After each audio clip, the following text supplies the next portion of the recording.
Барча мөселманнар шатланып, сөенеп ураза гаетен бәйрәм итәләр.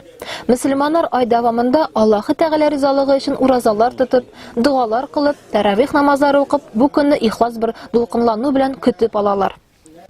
Ураза бәйрәме уңайыннан бүген барлык Самар өлкәсендәге мәчетләрдә гаит намазын укыдылар.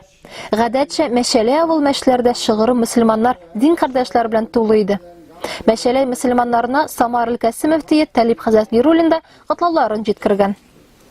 Вәгазьдән соң мәчеткә җыелган халык җәмәгать намазына басты.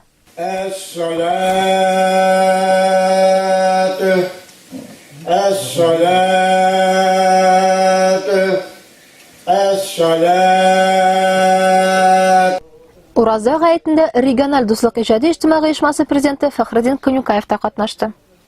Аллаһы Тәгалә тыныч көннәр, җирдә яшәүче барча кешегә сәламәтлек, күп милләтле илебезгә бәрәкәт язсын иде. Гаит намазын